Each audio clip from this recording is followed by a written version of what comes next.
I think this is his legacy fight. He needs to come through this fight to say, listen, I was a great.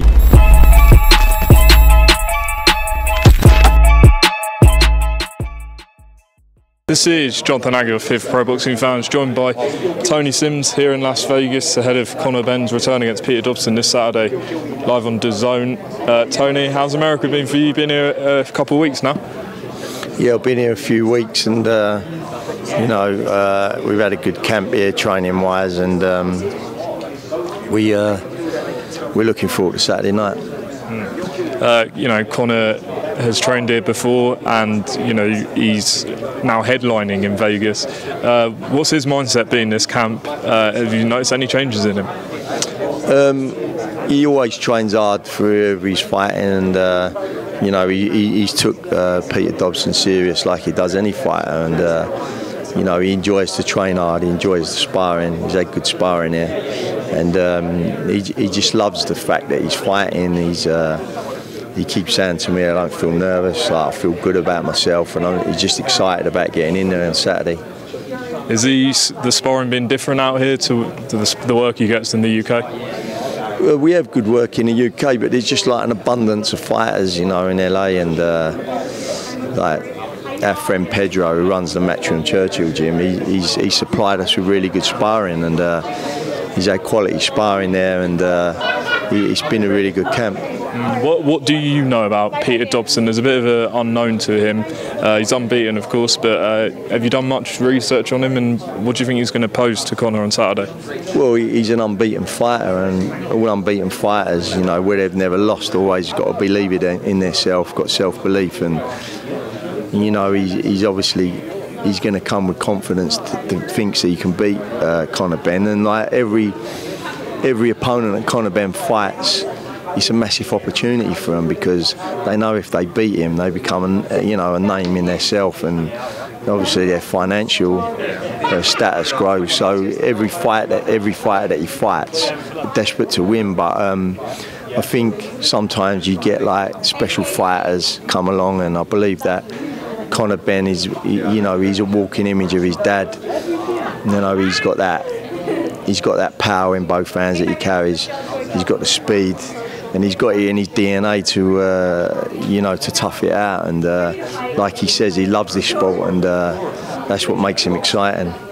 I was speaking to Eddie about, I did a bit of research, and you know, when Nigel fought Iron Barkley just across the road here in Vegas, you know, the very next fight he got Chris Eubank Sr. in the ring after saying that he wanted a load of American names. Do you see any parallels? I know you don't want to look past Saturday, but you know, he's fighting in Vegas with the Eubank name and things like that. What do you make of that? And do you remember that Nigel fight? Oh, I remember it, yeah, vividly. I remember it, and obviously I've been friends with Nigel for like 30 years, so I remember that fight vividly. It was a great fight. Where was that actually? That was at Barley's across the road, which is now the Horseshoe. Oh right, yeah. So yeah, that was an unbelievable one-round fight, and you know, it was both rocking each other with each punch, but and that's what made Nigel Benn. Look, when we was all young, when we was young, you know, whoever Nigel Benn fought, he filled up the stadium, because you knew what you were going to get with him.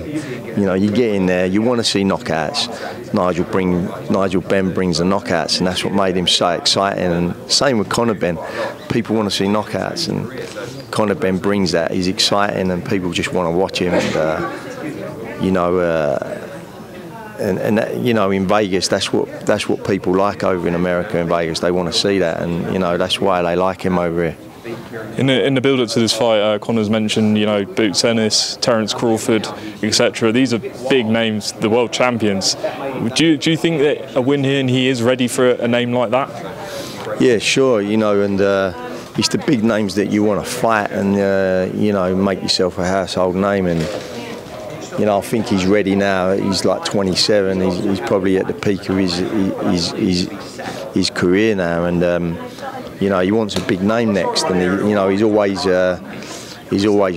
chewing mine and Eddie Earns and my son Charlie's ear off about getting a big name fight. That's all he ever talks about. So obviously, if the Eubank Junior fight don't happen, then I want to try and see if he can get a shot at a 147 world title next, and that's what we'll be aiming for. I just heard Ariel Helwani's name mentioned in the background. I saw Conor's interview with him yesterday, and he mentioned or revealed that he did have suicidal thoughts after, you know, the whole drug situation and things like that. How aware were you of Conor's mental state at that time, and do you feel that he has been treated slightly different to other, you know, previous failures? What's your thoughts? Well, I think you know the answer to that question. You know he has, you know what I mean? So, I mean, there's plenty of big-name fighters that have tested positive since then, and you just hear it on a day and you never hear from him again until the result. And but listen, he, you know, as you say, he's been through a difficult time. He's always believed in his innocence, and it's like I said to him at first when I was checking in on him. You know, every 6 months is a milestone in your life, and 6 months' time.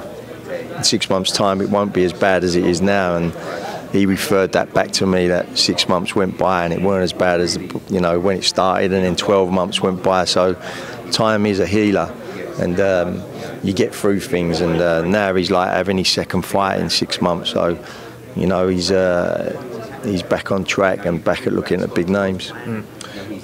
Just away from this, John Ryder obviously lost to Jaime Munguia on Saturday night. How is John, and how do you reflect on the performance? Some people suggesting maybe that he has come to sort of the end of his career, but your thoughts?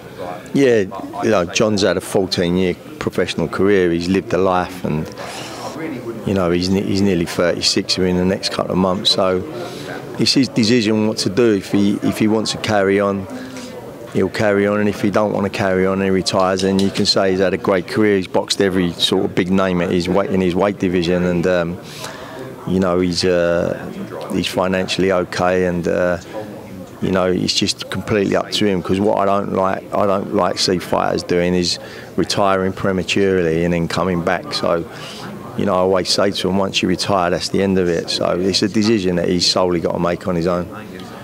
Fury Usyk drawing closer. You'll be out there with Joe Cordina on the card, but your thoughts on Tyson Fury Usyk? How do you think it's going to go, and what do both men have to be concerned about with each other's styles? Yeah, it's a massive fight, and you know, the heavyweight unification, and we ain't seen that for many years, and it's a big fight. But I believe that Fury will probably be in the best shape of his career. And I believe that Fury will just have a little bit too much size and awareness, and I think that he'll win a decision. I just wondered what you thought. You know, Carl Froch has been vocal recently, questioning Tyson's legacy, saying, you know, he beat a Klitschko who was, you know, older and things like that. When it's all said and done, I mean, would you agree, or do you think Tyson Fury will leave with a legacy that people think of him as one of the top heavyweights of all time? Oh, he definitely leave a legacy. He's been a great heavyweight champion, and if he beats Usyk, he's unified the world heavyweight titles, which not many people have done. So, you know, I think this is his legacy fight. He needs to come through this fight to say, listen, I was a great, and I believe he can win that fight. Two final predictions. Joshua Ngannou, how do you think the fight's going to go, Tony? Yeah, I was saying earlier that Ngannou was an unknown until he fought Fury. We see that he's a mountain of a man, and he can obviously punch as well. But we've only seen him in against Fury, and I'm not sure how prepared Fury was mentally and physically to come up against someone of his stature, because he was a complete unknown. But now we've seen what he brings to the table. I believe he's tough. I believe he can punch, and he looks like he can take a punch. But with Joshua, you know, Joshua's got pedigree. He's Olympic gold medalist. He's been boxing a long time. His boxing ability is very good, and I believe that he'll just have a bit too much class and ability for Ngannou. And one final prediction: Zhilei Zhang against Joseph Parker. How do you think that's going to go? Good fight, really good fight. And you know, you're talking about another man in Zhang, and obviously Parker's got the good boxing awareness, good boxing ability, and that's going to be a tough one to call, to be honest. That could go either way, that fight.